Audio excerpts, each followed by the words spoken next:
Bills Mafia. On today's Air Raid Hour pregame, we will be breaking down what we expect to see from the Bills today, plus previewing key matchups and handing out our pregame superlatives. But first,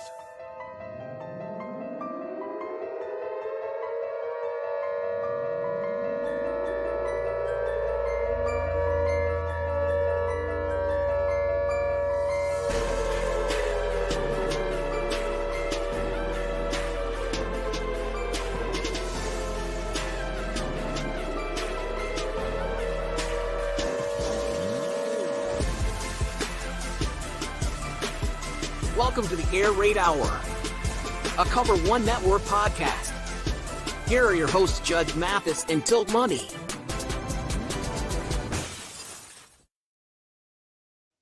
and ladies and gentlemen, to the Air Raid Hour Cover One Buffalo Bills pregame. Buffalo Bills, Miami Dolphins. It is going to be a anxiety-inducing but fun game today in Orchard Park. The people are ready. The people are prepared. We got Connor C coming in saying good morning, you beautiful gentlemen. Charles G coming in saying good morning. Happy game day. Tim A. I wonder if this is former Bills defensive tackle Tim Anderson coming in and saying good morning, folks. Go Bills. I just naturally assume, and I think it has to be at this point. And Air Allen comes in and says, game day, go Bills. EB says, let's go. You might notice that we are a little earlier than usual. 8 a.m. coffee with the Bills this morning. We're trying something a little bit different and a little sort of behind the curtains here. We try to do three things on this show. Number one, Dave and I try to show up prepared every week and try to give the best takes possible and have the best takes possible.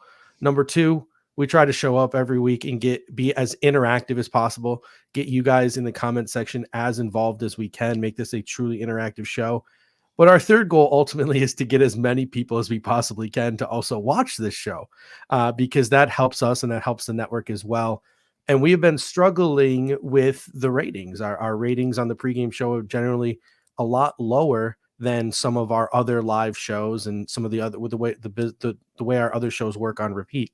So we're trying this a little bit earlier today. That way, when we wrap up around 9:30 a.m., there's 5 hours for other people to sort of catch the replay of this Buffalo Bills pregame show as we so choose. But like I said, our goal is to get you guys as involved as possible. So after this show is over, because we're not going to have time right now to read the comments, but when the show is over, in the comment section of this show, leave your thoughts on what you think is the best time for us to air our pregame show. Because again, our number one goal is to make sure that we make this as interactive as possible. Yeah, and I mean, it's great to see at 8 a.m. Still seeing a bunch of people Morning, coming everybody. in. In some cases, this might be better for people to do, as Charles says, perfect timing. Kids still sleeping. I've got my coffee right here in the Bills mug. So, in a way, like it's an experiment, right? We're gonna see kind of how it goes. Mm-hmm. If we kind of feel like this is gonna reach more people, then this could be a thing we decide to do. But it's not necessarily set in stone yet. We're going to kind of see how it goes and figure it out. Because, like you said, ultimately we want as many people to be able to see the show as possible and kind of either be able to agree with us or call us out if we if we say some stupid things. So looking forward to it. And it's going to be what's a little bit different today is like we're going to get this pregame show done, and then there's going to be 4 hours of anxiety instead of that hour before game time being filled with a pregame. But at least there's some football to fill it with. Jags playing in London today. Who are they playing? They're playing Falcons, I believe. Falcons. Yeah. Okay. Yeah. And this is the Disney Plus game where they're going to like reanimate the game with Toy Story characters. So you have ESPN Plus or you have Disney Plus to watch this game based on whatever you want to do. But let's just clarify this. And we can't read the comments that people post after the fact. We're going to be still reading the comments for the people that are here live. Don't worry about that. When I said that, I meant like we'll read the comments to help us with this pregame show and we'll put your stuff up. It's like the suggestions for what we should do. That choose what you should leave in the comments after the show, because then we'll have a little bit more time to process that. But the weather today in Orchard Park, 70s and sunny throughout the entire game. It is a perfect fall day in Buffalo today. I don't care what anyone else says. To me personally, Bills home in the fall Dolphins home in December, that's elite to me because you're getting the elite weather from both of those cities. You're getting both teams at their best in ideal conditions. I know that there's a large subsection of Bills fans who want the Dolphins to come here in December and play in the snow. And there are a large subset of Dolphins fans who want the Buffalo Bills to travel down south when it's 180 degrees in Miami and play in that heat and humidity. I am not one of those people. How about yourself? I like this setup better personally. We're probably in the minority in this opinion. I think you and I think a lot of Mm-hmm. people are the latter and want like snow game for Miami to come here late in the year, us to go play down in the heat. But it's a trade off, right? If you're a Bills fan and if you want the Dolphins to come to Mm-hmm. Buffalo in December, like there's a trade off of that if the Bills have to go to Miami in the hot weather early in the season, and that's exactly what happened last season. This season, we're seeing the opposite of that, and I Mm-hmm. personally this better. I like having like kind of normal, ideal weather conditions for both teams, really. And so Tim Anderson, former Bill, agrees with us. Give me perfect game Mm-hmm. conditions to avoid the excuses, and I'm with him on that. Yeah, it's perfect weather. Both teams coming in a little dinged up. Looking at the Buffalo Bills, Jordan Poyer is out. That is going to Mm, be a big injury for the Buffalo Bills. The Buffalo Bills have no other injury designations for this game, but Ryan Bates, Reed Ferguson, Leonard Floyd, Micah Hyde, Teron Johnson, Saran Neal all missed time this week. So they're all a little dinged here and there. But again, no game status for them. They will all play. What are your thoughts on Jordan Poyer missing this game and Taylor Rapp likely to fill in for him at strong safety? Yeah, I mean, look, there's been a lot of chatter on social media about like, hey, this is now where we get to see, what we paid Mhm. for, I guess, in Taylor Rapp and like the praising of that signing during the offseason and Taylor Rapp's ability to come in and be like a starting caliber type of safety who was on the bench, right? Because Jordan Poyer was there, used sparingly, obviously, in certain situations, but now he's going to get the start.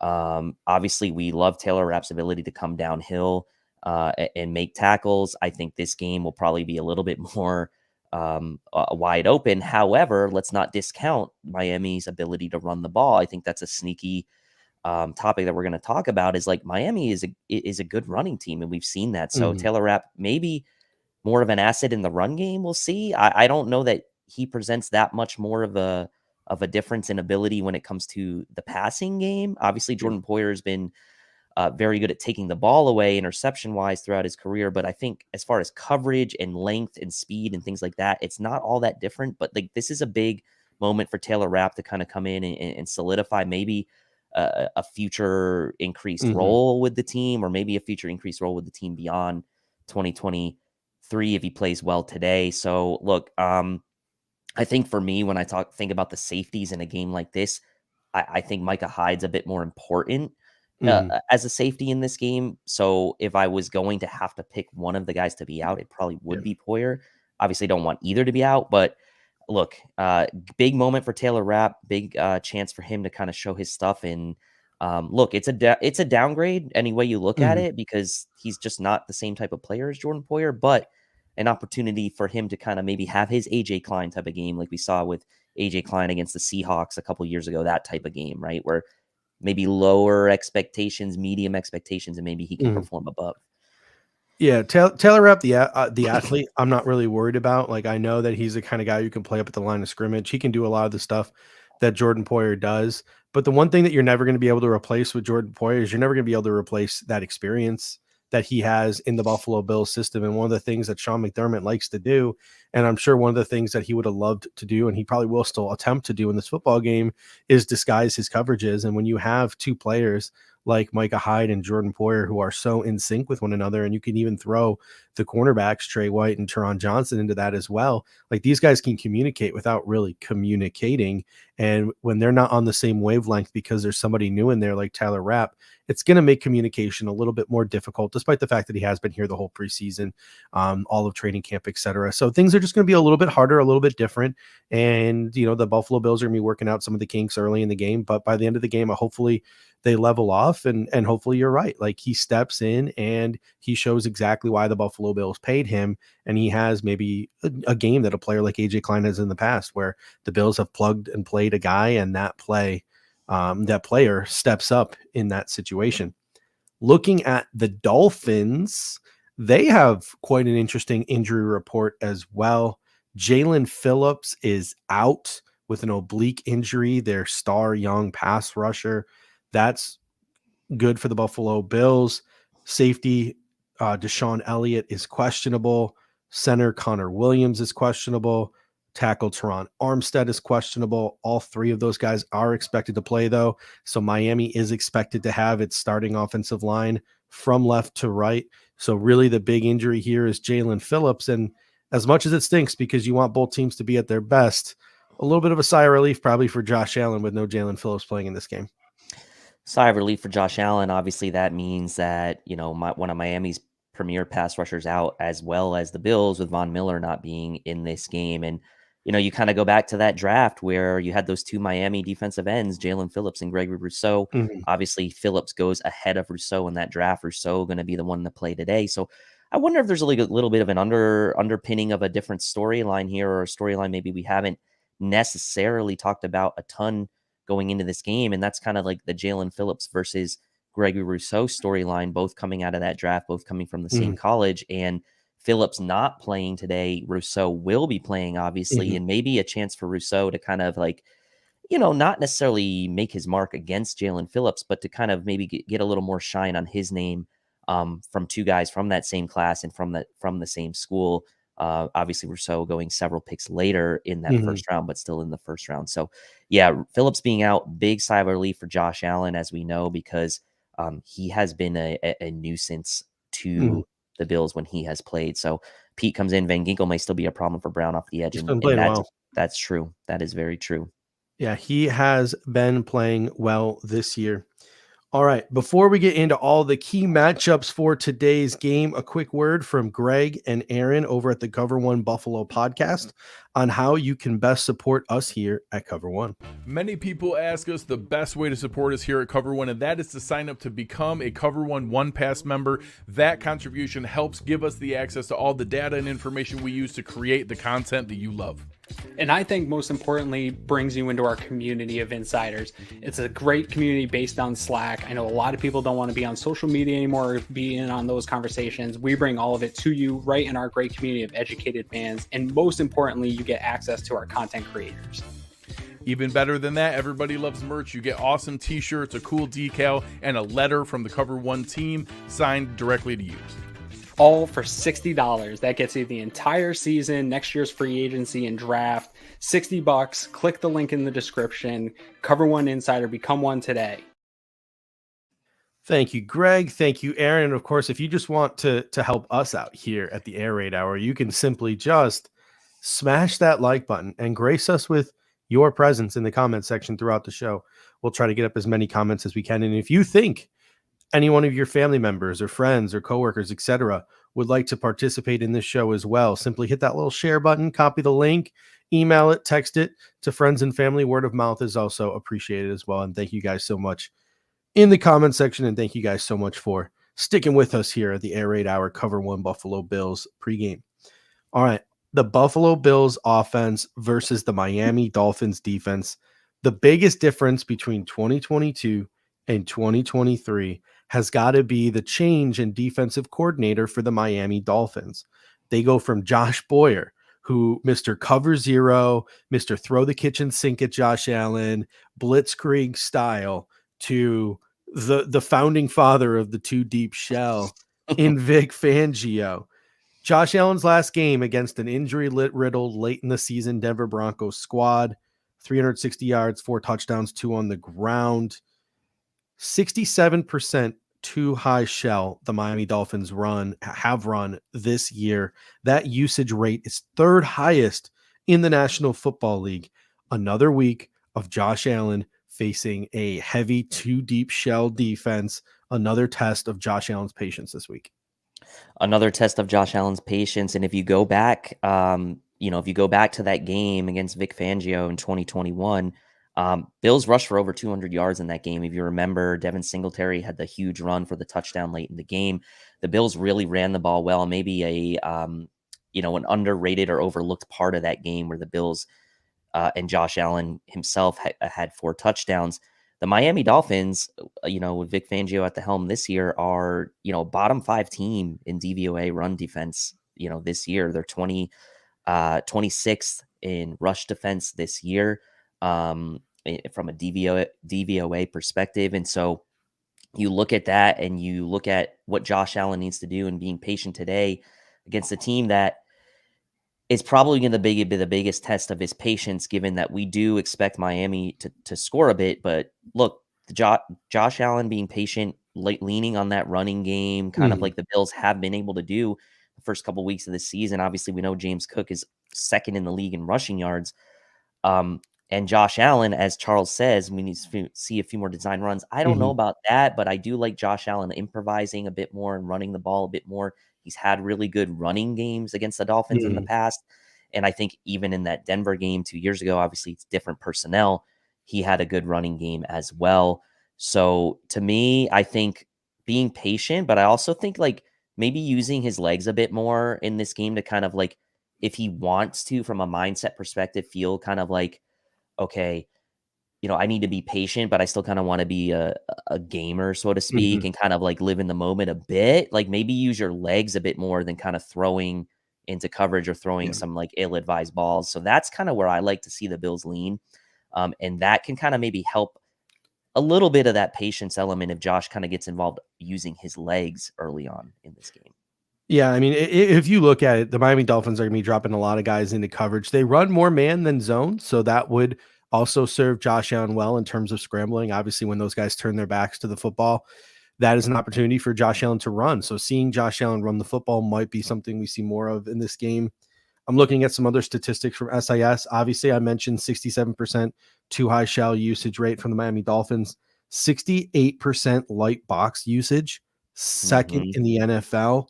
They are 12th in 4-man rushes, 18th in blitz rate. So this is a team that very much rushes 4 to 5 guys and drops everybody back into coverage. I don't think the Buffalo Bills are going to be surprised by anything the Miami Dolphins do on defense, unlike last year where I think Josh Boyer in that cover 0 genuinely took them by surprise. I think it took the Buffalo Bills a little while to sort of react to what Josh Boyer was doing. I don't think there's going to be any surprises for the Buffalo Bills today. If this line holds up, and that's an if, and that's what I want to talk to you about next is the offensive line. Really, there is nothing that should fluster Josh Allen, especially with Xavier Howard showing his age, Eli Apple being one of the cornerbacks for the Miami Dolphins, Jalen Ramsey being out. Javon Holland is very good. David Long, very good. He is still a veteran. He's still pretty solid in Xavier Howard, even though I think he has lost a step. I just don't think there's anything crazy that's going to fluster Josh Allen unless that Miami Dolphins front 4 can apply massive pressure. So a lot is going to be on the offensive line today. A lot will be on the offensive line. Obviously, the Dolphins really good, kind of up the middle of that defense with Wilkins, Long, and Holland. Holland, I think, is playing at a Pro Bowl caliber level so far this season. He's a tackling machine. He had the couple forced fumbles on Cortland Sutton last week. And was one of our favorite prospects, obviously, coming out of that draft a couple years back. So we're big Javon Holland fans on the show. Obviously, hate to see him in Miami, but Dolphins really good up the middle. Starts up front, obviously, with the likes of Morris, Torrance, and McGovern. If those 3 guys, I think, have a good game, you can use a little bit of help again on the edges, as the Bills have been doing, to help chip those edge rushers, giving Spencer Brown a bit of help. Deion Dawkins playing really, really strongly to start 2023. So I'm not really too concerned about Deion. So to me, it comes down to really Spencer Brown maybe getting a little bit of help from Dawson Knox and that middle of that Bills offensive line holding up against the likes of Wilkins and that pressure that might come from up the middle from the Miami Dolphins. If the Bills offensive line, and they have played pretty well to start this season, can hold up, then you're right. Unless something goes totally I guess out of the ordinary, and Vic Fangio suddenly changes up his defense, which I don't expect him to do, the Bills should be pretty well prepared for this game. And yeah, it does start with the offensive line up front. If they can continue that strong play, there'll be a good chance for Allen to have a really good game. And again, I'd love to see kind of more of what he did in week 2 and week 3. Take what the defense gives you. And I think there's some good matchups to be had that I think we're about to get into. Yeah, you mentioned it. Pete Nana mentions it. Just keep Knox in there, pass blocking in Brown's hip pocket. He doesn't have to stay in pass protection the entire time. He can leak out into the passing game, and you can utilize him that way. But just giving Spencer Brown a little bit of a support because he's probably still going to need it. Deion Dawkins has been out of this world this year. He's been playing very well. Eric went out of his way to point that out on Twitter, on social media this week. He's been doing a great job. Connor McGovern has lived up to his contract thus far, been very good in pass protection. Same with Mitch Morse. Mitch Morse, same old Mitch Morse. We did a show all the way back in June where we did a list of the top 10 Buffalo Bills. And I put Osiris Torrance in my list of top 10 Buffalo Bills. And this is a big test for him. This is the reason why you bring Osiris Torrance in. You draft him in the second round. That is a formidable front that the Miami Dolphins have with Raekwon Davis, with Zach Sealer, with Christian Wilkins. Now you have a guy in Osiris Torrance who you can match up against these guys mano. He has a powerful base in pass protection. Him and Spencer Brown, they can move some dudes along the defensive line in the running game. This is the reason why you brought Osiris Torrance in. Today is going to be a big test for him. I expect him to meet the moment, and I expect him to be one of the keys to a Buffalo Bills victory today. Somebody in the comment section, I apologize because the comments kind of gone away now, mentioned they'd like to see the Buffalo Bills under center more. I got some statistics here from SIS and 2 things that I'd like to see from the Buffalo Bills today. I mentioned this on our social media post, sort of promoting the show. The Buffalo Bills were 22nd in the usage of motion in the NFL, pre-snap motion in the NFL. They are second in success rate. The Buffalo Bills are 20th in the usage of play action this season in the NFL. They are 4th in success rate. Window dressing, pre-snap motion, usage of play action, Josh Allen under center. I think all of these things, I think they're in part successful because of how little we use it, because it takes the defense by surprise. But that doesn't mean we can't incorporate a little bit more because it has been so effective for the Buffalo Bills this year. I really want to see it a little bit more. I'm a big proponent of the running game being, I love some of those traps and some of those draws that the Bills run at a shotgun with James Cook off tackle, but unless it's second and long. But I would like to see them do that a little bit more out of Josh being under center, right? And I think it gives James Cook a little bit more of a rolling start, if you will. It sets up play action. It sets up Josh to be able to roll out of the pocket if needed. There's just a lot of options you have when he's under center. And look, I get some of those statistics. Maybe the success rate is maybe due to the fact that the Bills don't use it as much. So it is a little bit more of a surprise per se to defenses when they do. But I think it's going to be important today. And I do think the Bills have a chance to be really successful running the ball today. And I also think out of play action, look, Dalton Kincaid and Dawson Knox didn't necessarily have the game last week. It was the Stefon Diggs sort of show. Obviously, the Bills lean heavy on the run game. But before last week, and when the Miami Dolphins played the Broncos in that sort of anomaly of a game, 2 weeks in a row, week 1 against the Chargers, the Dolphins allowed a touchdown to the tight end position to Donald Parham, and the tight end, Gerald Everett and Donald Parham, had a bit of a success in week 1. Hunter Henry had a touchdown from the tight end position, over 60 yards receiving in week 2 for the Pats. So that play action from under center and getting Kincaid and Knox involved in that for some easy throws, I would say, for Josh Allen. I think that's something that between that and the running game, the Bills really can lean on from Josh Allen under center today. And so I'm looking definitely for a bounce back game from the tight end position for the Buffalo Bills today. And I think a lot of that can be had with Josh Allen being under center and kind of play action out of that. I just feel like that's something that the Bills should lean on a bit more today. And yes, I agree. Hardcore Killer Chargers did blow that game, unfortunately, for the Bills. But yes, I agree with that. Yeah, one last thing here before we get to the defense. You mentioned getting Knox and Kincaid involved. The DVOA for the Miami Dolphins against opposing tight ends is not great. So the Buffalo Bills usage of tight ends and the target share for tight ends has gone down as each week has progressed. I think that you see an uptick again because I think the matchup is going to call for that this week. So I do expect a heavy dose of Knox. I do expect a heavy dose of Kincaid. It'd be really nice for Kincaid to get his first NFL touchdown this week, especially with all the love that Sam Laporta is getting, and rightfully so, in Detroit. It would be nice for the real Dalton Kincaid to show up this week and put give the national media something to talk about our rookie tight end as well. But situation as always matters, right? Like it's like the Lions. Yes, we saw that big long touchdown at Laporta last week, but like let's not forget, like it's 3 games into their careers, right? Laporta is like 100%. Like, and this was also a pro Sam Laporta podcast in the very much. He was on my no matter what list. He was my no matter what tight end. So there you go. But one of the things that I stressed in the preseason, and I said, it was like, I don't know if these 2 players are ready for it, but I think honestly, in watching the first 3 games, I think these 3 players are ready for it. Obviously, number 1 guy, Stefon Diggs, is, but it was James Cook and Dalton Kincaid where it's like, I think they're the second and third best players on this offense, but they really got to go out there and show it on the football field. I truly believe that James Cook is probably the second best offensive weapon on this football team.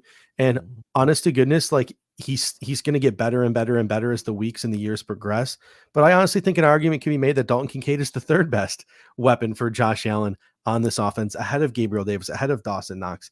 I legitimately feel like this is an offense that should funnel between these 3 guys. And Ken Dorsey's goal every week should make sure to get these 3 guys, Stefon Diggs, James Cook, and Dalton Kincaid, their touches.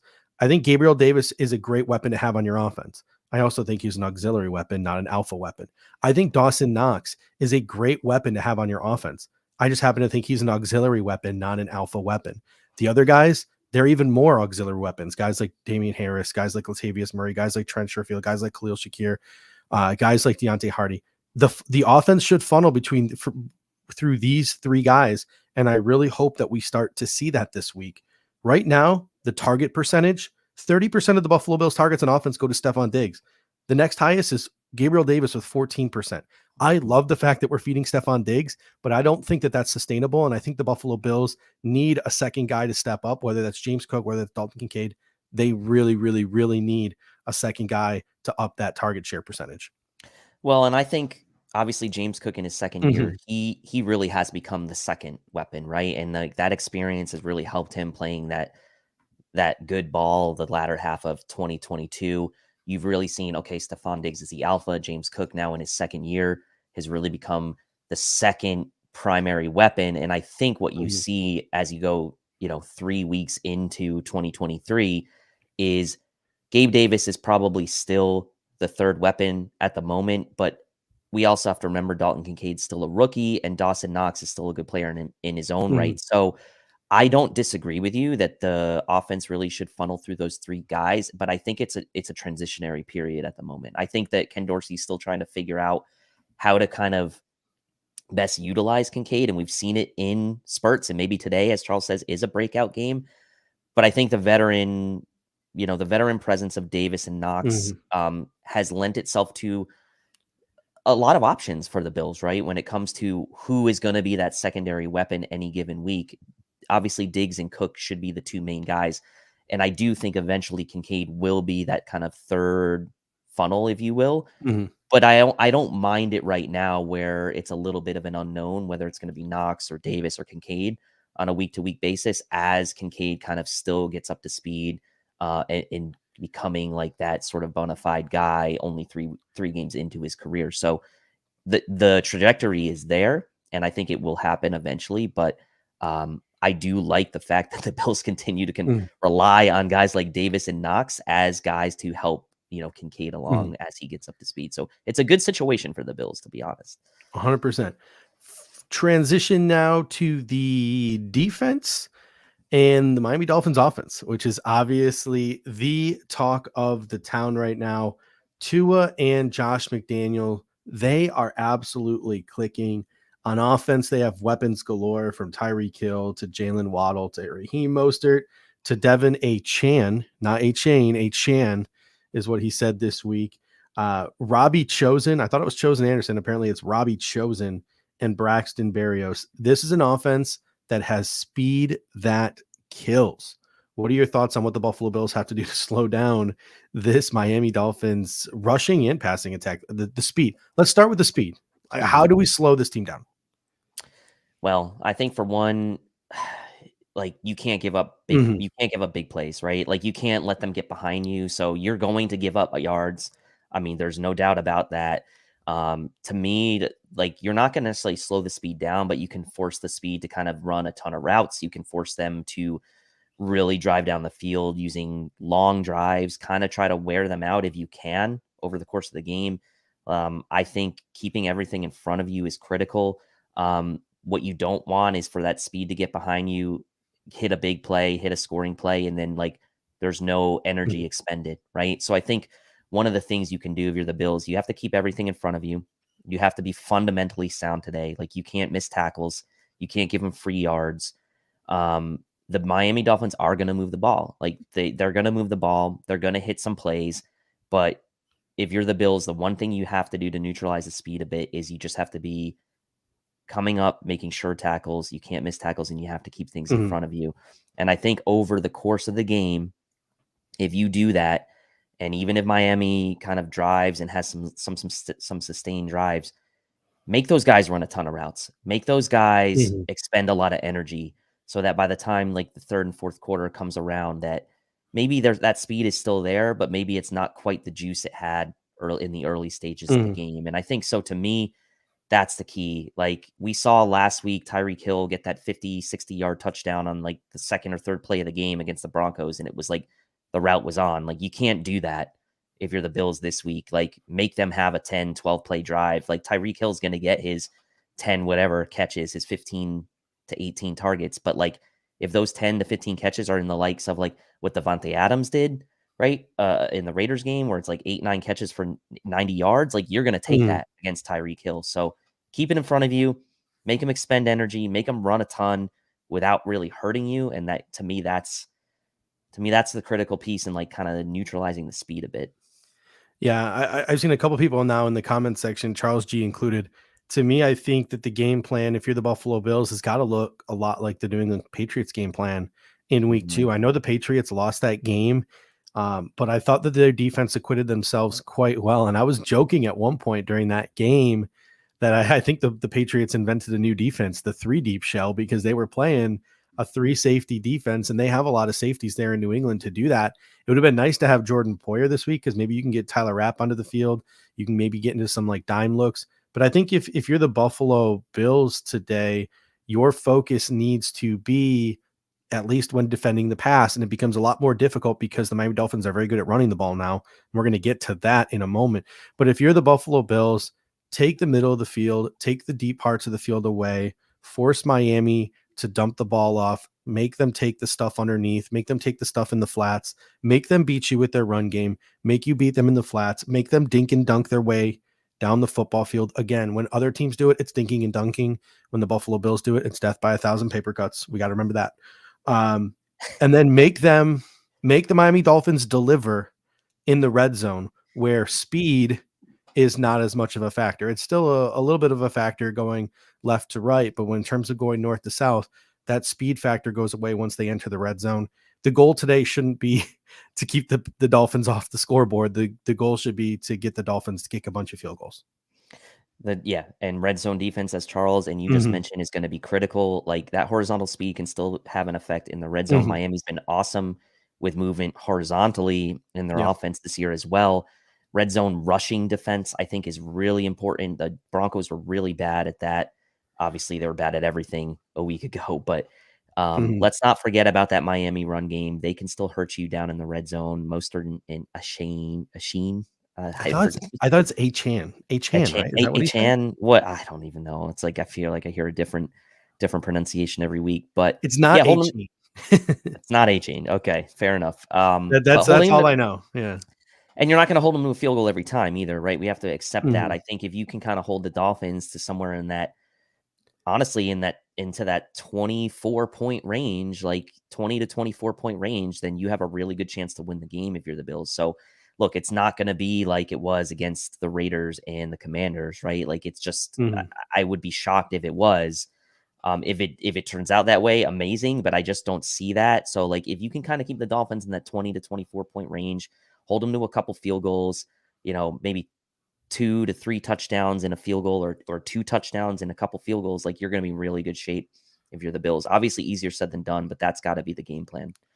Yeah, Hardcore Killer says hands up, take two of his first options away, make him hitch and get, second, half second for more rushers.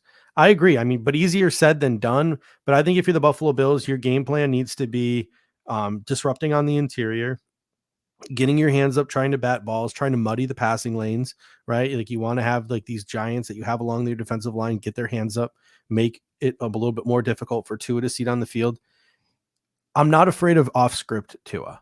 So whatever you can do to get Tua off script, where Josh Allen has so much of his success, that's got to be the Buffalo Bills game plan. But again, a lot easier said than done because this is a timing based offense. This is an offense that knows what they're doing. They know where the ball is going. They know how to get the ball there. Mike McDaniel is very good at scheming those things up. So it'll be very difficult for the Buffalo Bills to do that. But that is definitely what they should probably try to do. They have Durham Smythe, Julian Hill, Alec Ingold as their tight end, their fullback. They run a lot of 21 personnel, the most of any team really in the National Football League.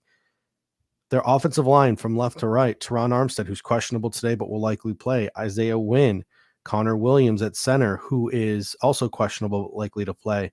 They have Robert Hunt and they have Austin Jackson. Right now, statistically, they're pretty much the best offensive line in the National Football League. But can this line continue to play at this level? I like the names that they have at the, pretty much everything but Austin Jackson. I think there's some good names along that offensive line. I think they're legitimate. I think they're bona fide. For me, I'm waiting for the Austin Jackson shoe to drop. I'm waiting for his game to fall off. And I'm really hoping today is that day. Yeah, and I mean, we know Austin Jackson is not the best pass blocking right tackle. Mm-hmm. He hasn't even really graded out that well this year for PFF in pass blocking, even though they've been pretty good at running the ball. And that's where I think coming in and like taking to his first read away, just making him kind of go through his progression to the extent you can. It's going to be a big game for Leonard Floyd, right? I mean, I think Leonard Floyd has the matchup that you want.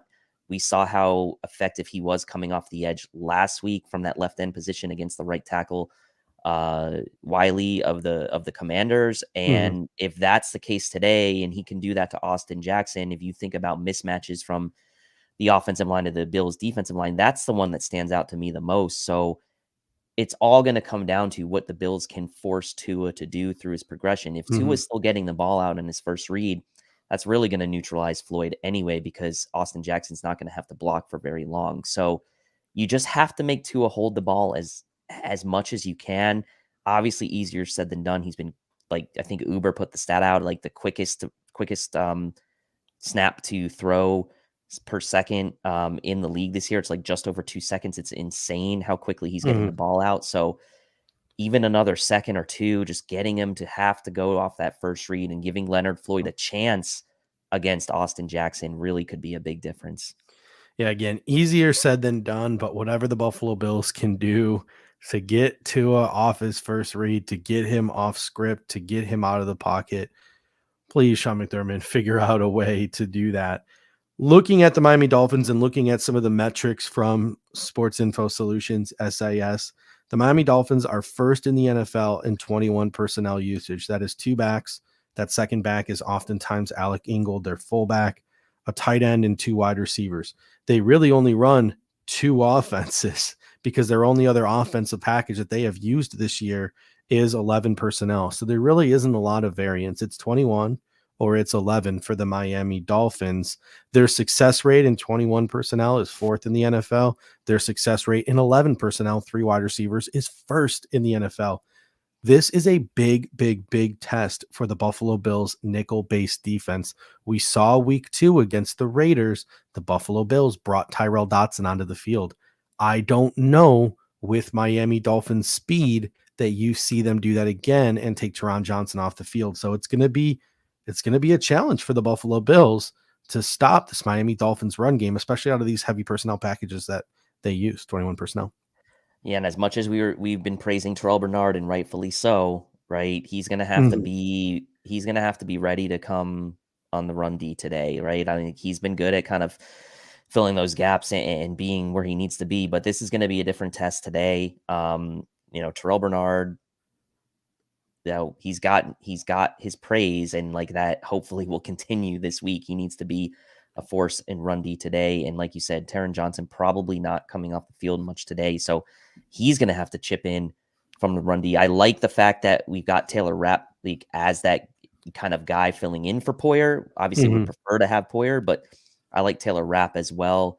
In his ability to come downhill and help in the run game too. Like, you got to take good angles though against this Miami team on the run game, because as we've seen in the past, one bad angle or one missed assignment that can lead to some big plays on the ground for the Miami Dolphins. And it's happened to the Bills in the past as well against this Dolphins team. So discipline, sure tackling, again, the fundamentals, as I mentioned in the beginning, like, it's going to be really important for the Bills to be sound today, tackling it and on their assignments.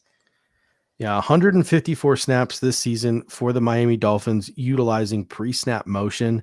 That's 78% of the time they are running an offensive play. That is good for second in the NFL. This is another, you mentioned Terrell Bernard. It's a big test for him. It's a big test for him wearing the green dot. Communication is going to be key for this Buffalo Bills defense today. This Miami Dolphins squad with Mike McDaniel and the way he calls plays, they are going to put the Buffalo Bills in conflict pre-snap. They have to be able to communicate, and it's even more tougher now with Jordan Poyer out of the lineup. Yeah, it's going to be even tougher. Like, probably, we talked about in week 3 last year, right? How it was going to be like a big test for Damar Hamlin and like the safeties filling in, obviously, in that game. And this week, another big test for guys like Rapp and guys like Bernard, right? I mean, like, these guys are coming in. Bernard, obviously a starter, but has not had a test like this yet. And Rapp coming in with the big shoes to fill with Jordan Poyer, big test. And like, to me, this is a really good barometer of like how good this Bills defense really can be this this week, seeing how these guys perform in this really tough situation. Obviously, statistically, they've been very good through the first 3 games, but also have played 3 pretty subpar offenses, obviously, in the first 3 weeks. So this, to me, really good barometer. And obviously, the Bills sitting there at 2-1, the Dolphins 3-0. If the Bills lose this game, they're effectively really 3 games down in the division, right? Because they'll be 2 games down plus the tiebreaker against Miami. So really, as far as early season games go, a lot of pressure, big test, and really a big game for week 4. Some great comments coming into the comment section. Cole McMullen comes in and says, they're going to get their yards and their points. We have to find a way to force field goals and hopefully get a turnover or 2. I think that's the perfect summary of just what the Buffalo Bills have to do today. Turnovers and field goals. Turnovers and field goals. We'll repeat it again and again. A couple of super chats coming in. Always appreciate our super chatters. Carl Toman coming in saying, does Hamlin get on the field today with Poyer out? I think there are 2 ways in which Damar Hamlin gets on the field outside of special teams. We saw the New England Patriots utilizing 3 safety looks. Maybe the Buffalo Bills try that. I doubt it with Poyer out. I think they would have maybe tried it a little bit with Taylor Rapp had Poyer been healthy. But if they do try it, maybe Hamlin gets onto the field a little bit on defense. The other thing would be injury. But also, like, if Micah Hyde or Taylor Rapp go down, there's also a possibility. We don't know the Buffalo Bills step chart, right? We know Taylor Rapp is number 3, but Cam Lewis could be the 4th safety ahead of Damar Hamlin at this point. We don't know. So if there's an injury to one of the top 2, it could be Cam Lewis coming into the game before Damar Hamlin. So Damar Hamlin will play. He'll play on special teams. It'll be a great boost. I really hope that they announce him pregame and let him come out when they announce people. I think that'll be a huge boost to the fans in attendance as well. But I'm not high on him playing a lot on defense today. How about yourself? No, I would agree with that. Unless some unforeseen circumstances happen, I don't think you'll see him much on defense today. And we got Silas Whittle coming in. Biggest X factor today will be Ed Oliver stealing my Take Me Higher player of the game, which I'm going to reveal later. I 100% agree with you. And when I look at my notes here I have old school notes today because I'm down to 1 computer. I usually have 2 computers. I have one for notes and one for the screen. So I'm old school today with my paper notes. My notes here for my Take Me Higher Ed Oliver player of the game: pressure 2 up the middle, get him out of the pocket, get him off script. And if you can't get there, get your hands up, muddy the passing lanes, and muddy the passing window. So Ed Oliver, I think, is going to be huge today, and he's been huge this season. Yeah, and I mean, that that's critical today, right? And you know, we're going to talk about special teams here in a bit, but I like Mhm. that I like that you're hinting at that for your take me higher play. A couple more notes here on defense. Second in the league in willingness to run into light boxes, the Miami Dolphins are at 47%. They are fourth in success rate running into light boxes per SIS. Yards after contact for Mostert and A-Chain is honestly A-Chan is insane. 4 touchdowns each last week. I mean, just absolute video game numbers for the Miami Dolphins. Big test for the Buffalo Bills this week. And one of the things that we always harp on as Bills fans, I wonder if other fan bases do too. Maybe we just watch the Buffalo Bills all the time. So we just notice it, and every team just sucks at tackling, and their fans are mad too. The big test for the Buffalo Bills and their ability to tackle today. Yeah, and this has kind of been the theme for me throughout talking about the Bills defense. And really from the start, it's just fundamentals and missed tackles just can't happen today. Like you can't give Miami free yards, right? So whether it's, you know, not letting anything over the top in the passing game, likewise in after the Miami Dolphins catch the ball or in the running game, like do not give them cheap yards. I mean, it's going to happen. I know it's not going to be perfect, but like what you can't have happen is like you have a guy in the grasp, right, for like a 2-3 yard gain and he shakes free and then all of a sudden it's a 15-yard gain, right? Like you can't have that happen today. So I hope and trust that McDermott's been kind of preaching those fundamentals this week. So, and this is again where Rapp may not be the greatest in coverage. Like you hope that he shows up as a tackler, as Cole here says. Hardcore killer come in, and this will be our final thought on defense here. His X factor for today: fans make the Miami Dolphins go to the silent count, and they get some pre-snap penalties. So yeah, the fans are going to be nice. Huge. Be loud, be proud today at Highmark Stadium. Special teams, taking a look at it. Kickers, Tyler Bass versus Jason Sanders. Tyler Bass being the AFC Player of the Month. Sam Martin versus Jake Bailey. Jake Bailey is pretty much getting the Mac Hawk treatment, not really having to punt all that much this season. It is sibling rivalry in Blake versus Reed Ferguson at long snapper. And then in the return game, the Bills obviously have Shakir and Harris returning kicks, Hardy returning punts, and the Miami Dolphins have a big air raid hour favorite in Braxton Berrios returning their kicks and their punts, and he's also their slot receiver. I honestly don't really have any thoughts on special teams today, but do you have any takeaways for the Buffalo Bills and the Miami Dolphins special teams? I mean, both good units, right? Jason Sanders, you know, he's had his ups and downs, but like generally he's been a pretty good kicker throughout his career. Obviously, Tyler Bass looking like he's going to continue to be one of the premier kickers in the league. You know, maybe we're not going to see a ton of punting today, so you hope that the punting game really doesn't come into play much. And in the return game, I would imagine, like, yes, there could be a special teams return here or there, but I wouldn't think that the return game and the punting game is going to be, or shouldn't be, I should say it won't be, but it shouldn't be a huge factor today. Field goal kicking, we'll see, right? I mean, field goals aren't going to win this game. So like maybe at the end of the game where if it's close and a lot of points have been put up, you need a field goal at the end, that could become a factor, or maybe before the half. But like, you know, this game really shouldn't come down to Tyler Bass or Jason Sanders throughout the day, maybe at the end, and really shouldn't come down to the return game either. So just keep it clean on special teams, right? Clean snaps, clean holds, clean punts. You know, if you need to punt it out of bounds, so be it. But yeah, just looking for a clean game on special teams.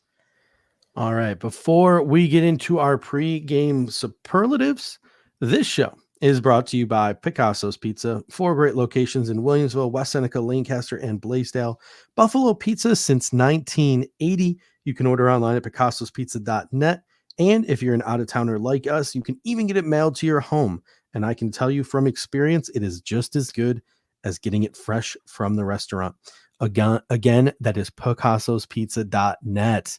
If you're in Buffalo, call in, order your Picasso's Pizza, get it, pick it up, and then head right to the tailgate, right? Like, why waste your time grilling hot dogs and hamburgers and all that stuff when you can simply just order and pick up a Picasso's Pizza on your way to the tailgate? Unless you're one of those early people, right, that before Picasso's open. And in that case, here's what you got to do. You got to order the Picasso's the night before. and then Yes. reheat the Picassos on the grill. A little wood fire Picasso pizza. That would be a pretty good pregame tailgate snack, in my opinion. That's wood fire pizza and pizza reheated in the air fryer. Elite. I mean, sometimes I like the reheated pizza more, to be honest. Like it's just like I'm a cold pizza guy too, by the way. Like Yeah. I'm a big. My Mhm. wife thinks I'm crazy, but I like cold pizza too. So I think cold pizza is elite as well. All right. I can't. I'll eat cold pizza, but here's my problem with cold pizza. It's not air fryer reheated pizza. No, that's true. That's true. So like if I'm on the run, like I'll eat the cold pizza, but if I have an opportunity to reheat that thing, get a little char to it, I like my food burnt. I'm a weirdo. So and we're not going to talk about Buffalo Pepsi. We're not going to have that conversation today. No, That's not going to happen. We're just gonna move on from that. Josh Allen could tell people to jump off a cliff, and 95% of Buffalonians would do it without question. Like it's Oh. just that is what I took out of people dipping hot sauce in their Pepsi over the course of the last week. Yeah, that I can't get on board with that. Sorry. All right, so let's get to our pregame superlatives. We always like to have a little bit of fun to end our pregame show, so we always do these superlatives, and we always want you guys in the comment section to hit us up with your pregame superlatives as well. Let's start with our take me higher player of the game. This is a Buffalo Bills player, not named Josh Allen, a star player that is going to need to step up and play their best game for the Buffalo Bills to get a victory today over the Miami Dolphins. Dave, I'll start with you, and then I'll read some comments from the comment section. Who is your take me higher player of the game? Yeah, look, the dynamic duo is not in today. Obviously, Poyer out. Don't want to let those big plays over the top. We didn't have him in this game last year, but really that's kind of safety net, presence in the back end. To me, it's Micah Hyde today, obviously coming off that first pick of the year with him. And Ryan, it looks like he agrees with me. To me, it's Micah Hyde. I think Micah Hyde on that back end as your last line of defense against this speed with the Miami Dolphins, communicating as well and helping. I think, look, there's a lot of guys you can pick from, right? But for me today, it's knowing how this Miami Dolphins offense hurt the Bills last year without Poyer and Hyde, knowing that Rapp is more of kind of that downhill tackling type safety. I think Hyde's going to be really important today. And if Hyde can get a takeaway in the back end playing center field at some point today, that really could be a difference in this game. So give me Micah Hyde playing, being the guy that kind of leads that safety group today with Jordan Poyer out. I want Micah Hyde to take the Bills higher today. Yeah, I already sort of revealed my take me higher player of the game earlier when Silas brought up Ed Oliver during our defensive talk. I'm going to go with Ed Oliver, and I'm going to cheat a little bit. I'm going to go Ed Oliver and Daquan Jones. Really, it's pressuring Tua up the middle and just the defensive line in general, because even once we get the pressure up the middle, guys like Greg Rousseau, guys like Leonard Floyd, even if you can't sack the quarterback, AJ Epinesa, getting your hands up, clogging up those passing lanes, muddying those windows, that's what's going to make us successful today. Pressure Tua up the middle, get them out of the pocket, get them off script. And, if you can't get there, get your hands up, muddy the passing lanes, muddy the passing windows. To me, that is how you slow down Tua and this Miami Dolphins passing attack. I think Ed Oliver and Daquan Jones have to be huge for the Buffalo Bills to accomplish that. All right, up next is our wild card player of the game. This is a surprise player that might make a play or have a big game, and that will help the Buffalo Bills achieve victory today against the Miami Dolphins. Dave, I will start with you. Who is your wild card player of the game? And then we will get to the comment section. Yeah, I don't think you can pick Kincaid or Knox as wild card players because they're really bona fide kind of starters. So I'm going to go Deontay Hardy. I think that Eric doing the film room breakdowns of Hardy and Ant doing some of the film room breakdowns of Hardy, showing that he has been sort of ready, I think, to break out, ready to kind of make an impact. He's had his chance, he's had chances as far as he's been in some good route concepts. He's been open in some certain situations. The Bills are trying to still figure out the best way to get him the ball. But we've talked about the Bills could really use a deep ball in this game at some point. And we thought going into this season, that's an area where Deontay Hardy could really help this team. Not to say that Gabe Davis can't help on deep balls because he has done that, but a true like rainbow deep ball like we saw Russell Wilson hit Marvin Mims last week, albeit in a blowout, that could be Deontay Hardy this week. And all it takes is one play for that to happen. I mean, Mims' volume low, but made his impact on a couple plays last week as a deep threat. That could be Deontay Hardy this week. So give me Deontay Hardy as a wild card this week, maybe hitting on a deep ball with Josh Allen at some point in this game. Yeah, I love how the Broncos went out this week and signed Quan Smith. Anything you can do to take targets and snap share away from Marvin Mims is definitely something that you should consider, Sean Payton. Ryan Jack comes in and says Trent Sherfield.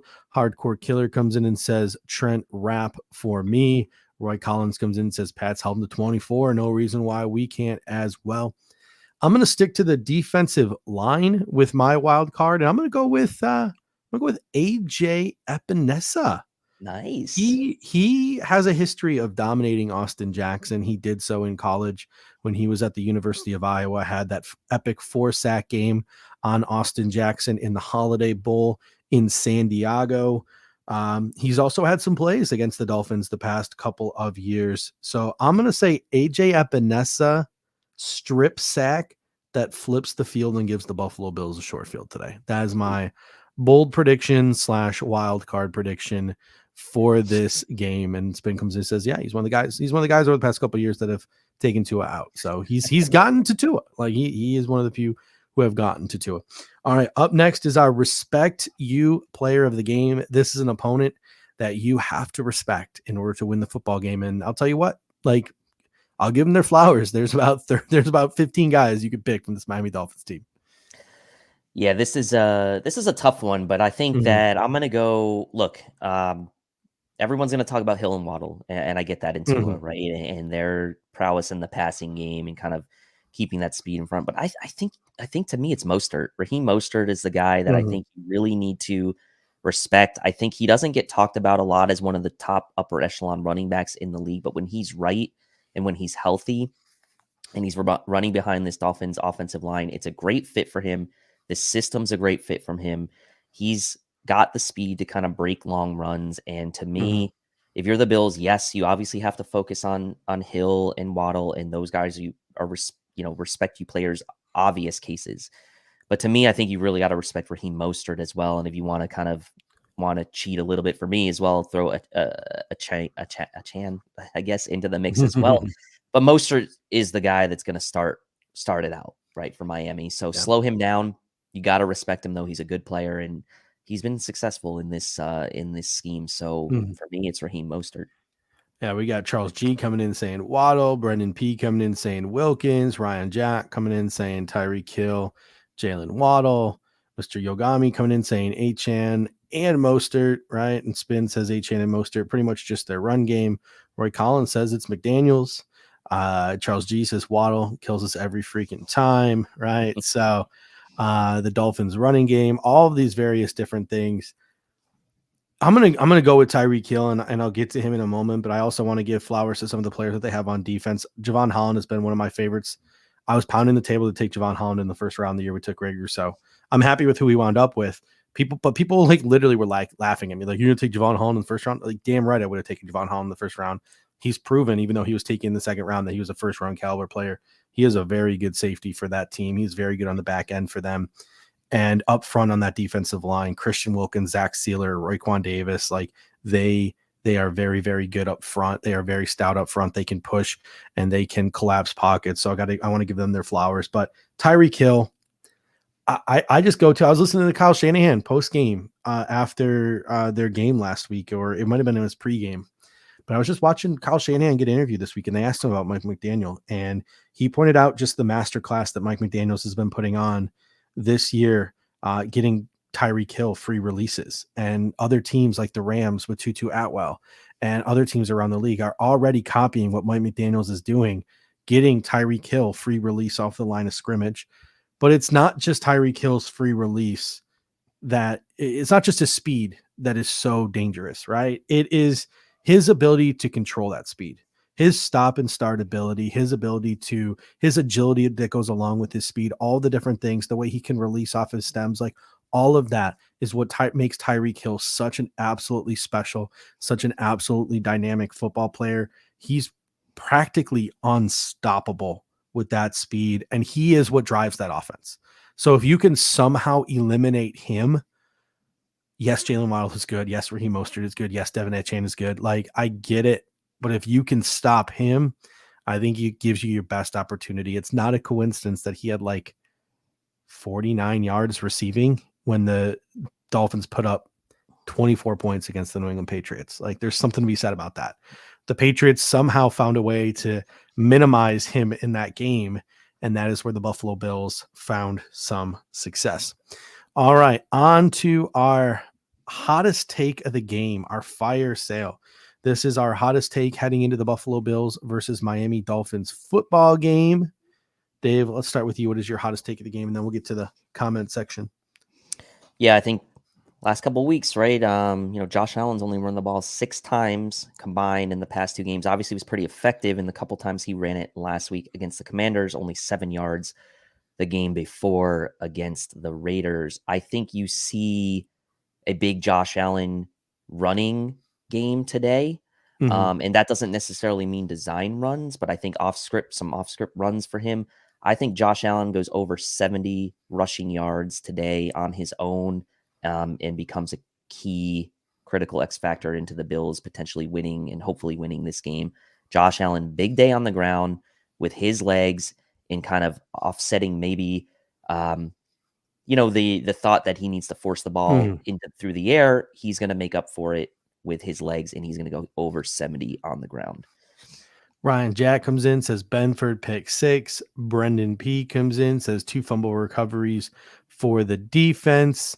And Mr. Yagami coming in saying hot take, James Cook has a better day than the Miami running back. So a bunch of hot takes.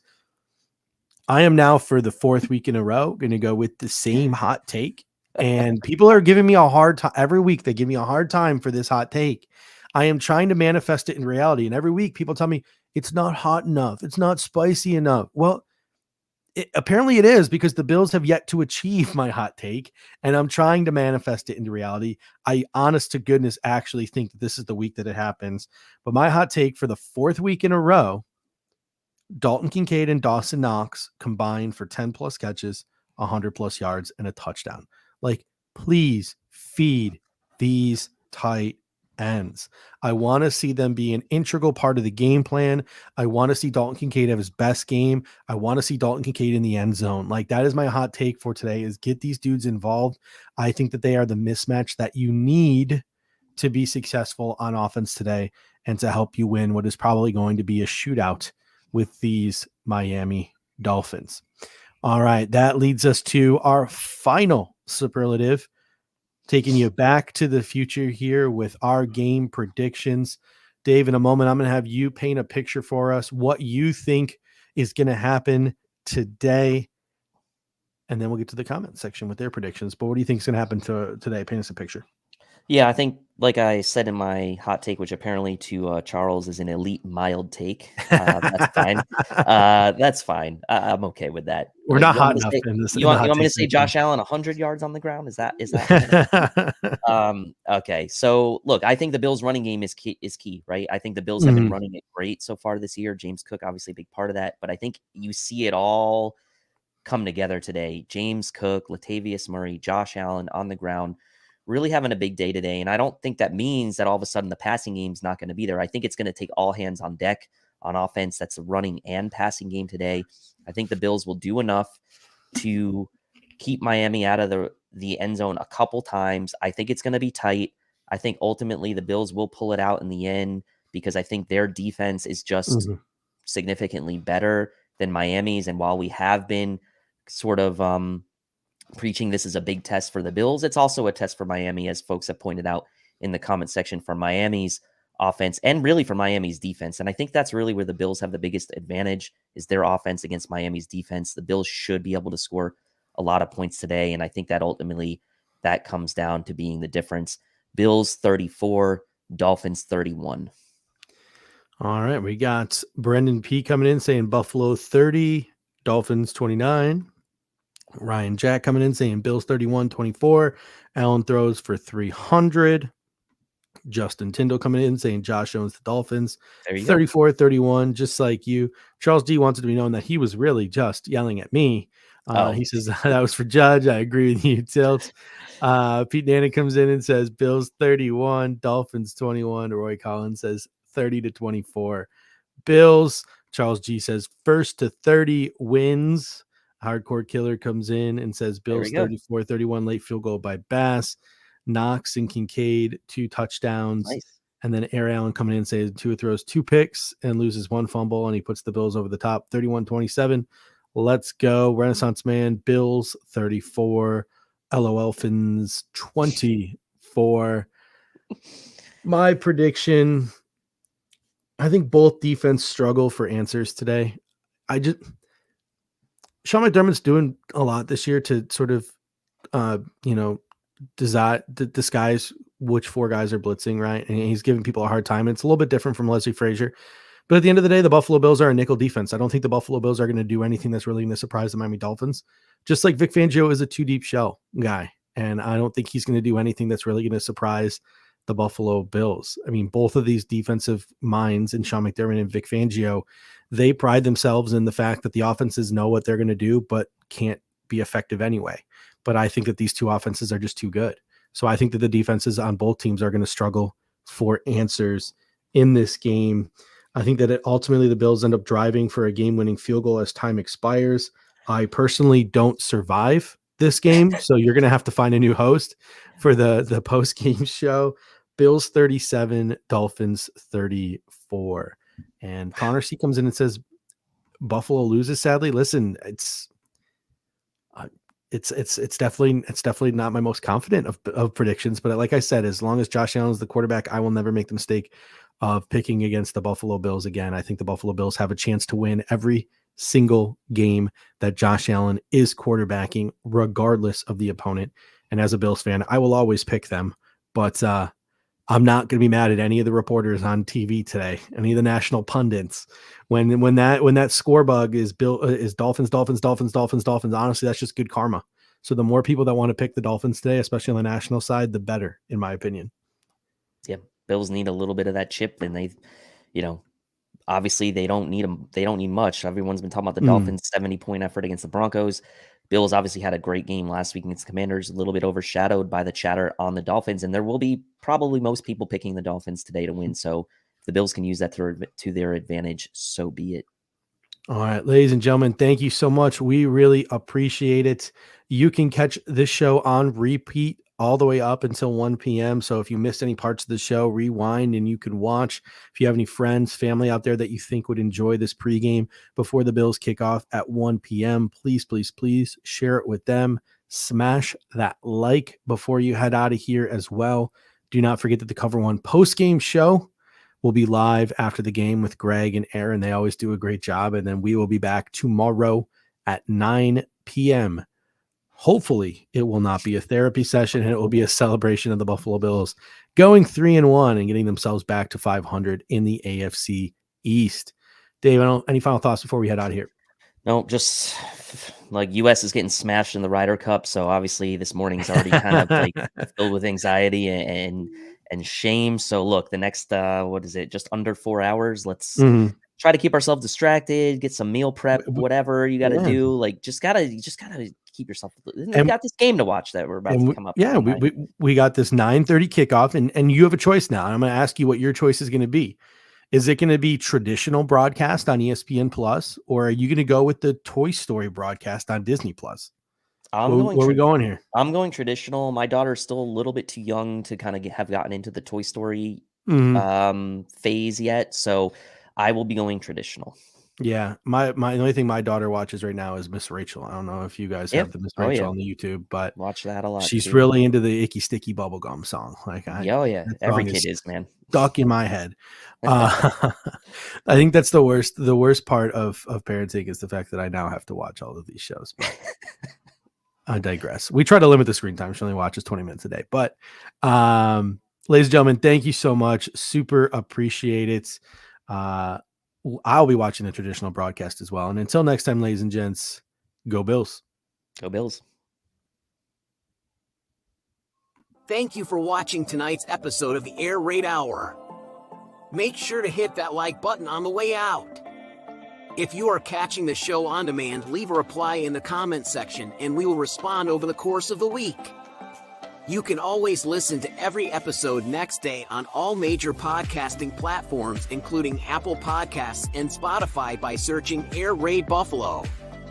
Thank you for your continued support, and as always, go Bills!